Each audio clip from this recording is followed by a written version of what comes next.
The bankers control the world. Like it or not, they control the world. And they still do. Yes, exactly. Because you would know that more than anybody.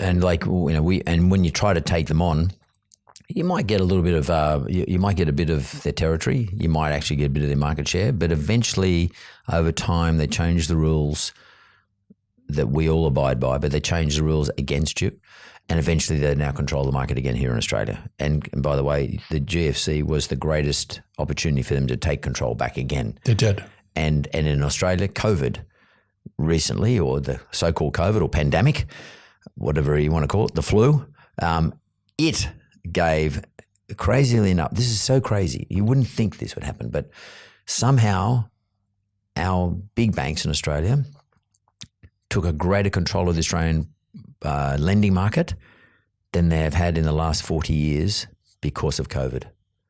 Because the government gave them a whole lot of money on the premise that we need to give banks money to kickstart Australia again in the construction and lending environments. We live off construction in this country, housing construction, and we'll give it to you at 0.1% for 3 years fixed, 200 billion, and go lend it. And they lend it at 2%, record low rates. And that gave banks market share. They took control of the market again, which is quite interesting. Banks are smarter than everyone gives them credit for. They have smarter people than everyone gives them credit for.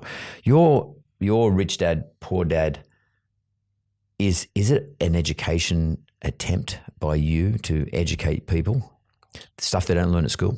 My poor dad was head of education for the state of Hawaii. Very smart man, good man, big-hearted.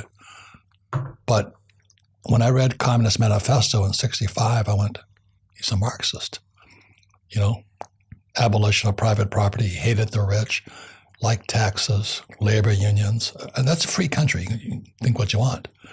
And my rich dad was my best friend's father, capitalist. And so I had both capitalist education and a Marxist education. So I went to military school to learn all this, you know. I flew for the U.S. Marine Corps in Vietnam, and we killed a lot of communists out there. It was sad. So my concern is, as you know, America's going to war again.